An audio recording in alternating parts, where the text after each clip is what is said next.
Well, welcome to day 9 of our series, 30 Days to Natural Diabetes and High Blood Pressure Control. I'm your host, Dr. David DeRose, and we're looking today at the topic of getting a grip. That's the title, Get a Grip. Well, you've probably said it yourself, or at least you've heard it. John, get a grip on yourself. Susie, get a grip on yourself. Maybe I'm dating myself. Maybe that's not the vernacular today.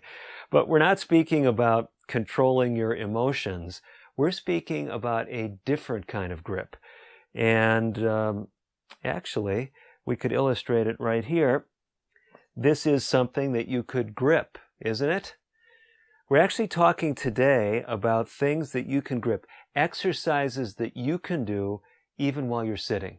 So you could be watching each day from now on these roughly 5-minute presentations, and you could be getting a grip on something like a dumbbell and doing some exercise with it. Now, the real question is, well, I mean, this may look somewhat fashionable, but we're concerned about things like diabetes and high blood pressure. Can something as small as doing some what we call resistance exercises, so I'm working against the resistance of this weight, can that actually help my blood pressure? Well, if you've read our book, 30 Days to Natural Blood Pressure Control, you already know the answer. But the goal of these presentations is to say, hey, I'm putting tools in your hand, even if you never read the book. And we do comprehensively look at exercise. Let me tell you a few things about it. Sure, what we've all heard, aerobic exercise, those exercises that use the large muscle groups and get your heart and lung working, those are especially good for your diabetes and for your high blood pressure. Looking here at figure 8.1 in our book, and it's amazing. These were people just exercising 30 to 60 minutes per week.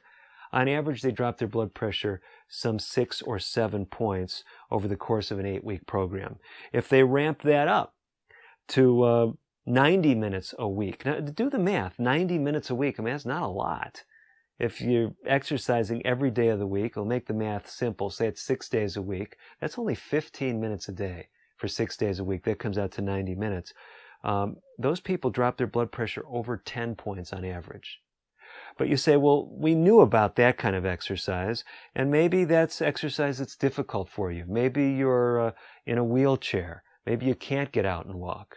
But most people that I meet, they can do some resistance exercise. What does the research show about this type of exercise? Actually, it's pretty impressive. Not only does the aerobic exercise lower blood pressure, as we were focused on in our book, but so does the resistance exercise.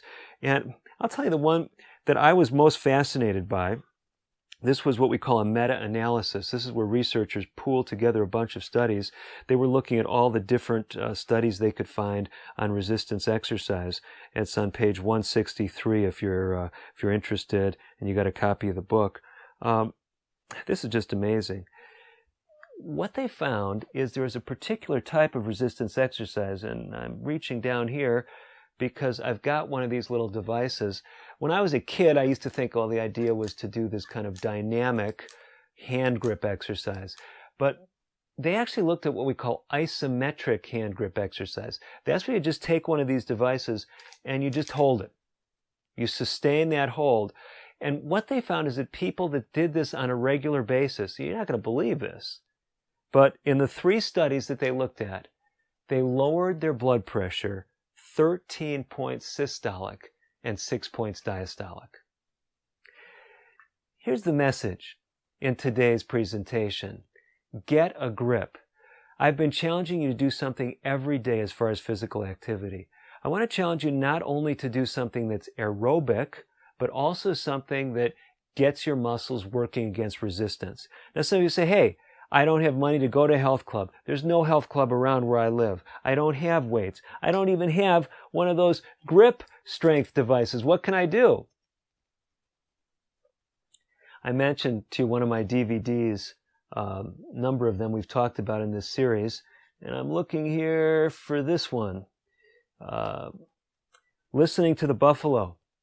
This talks about Native American practices that really helped First Nation peoples for centuries have excellent health. That's actually what the research indicates. One of the things that Native Americans did is they did lots of activity, but it was generally useful activity. Now, there is evidence that there were games and even intertribal games. For example, in the Southwest, you may have seen some of the ball courts, and in Central America, a little bit different ball than we play. But much of their activity was hunting, it was fishing, it was gardening, it was walking for travel, it was canoeing. You following along with what I'm saying? Another great thing you can do that can combine aerobic activity and resistance activity is useful outdoor work. Here's my challenge. Get a grip. Do something that utilizes your upper body muscles, something that calls the grip muscles into activity, maybe even while you're watching a video like this. Can you do that every day? That's the challenge. If you do, the research indicates you'll be moving in the right direction as far as better blood pressure control and better blood sugar control. I'm Dr. DeRose. We'll be back with more tomorrow. Don't miss it.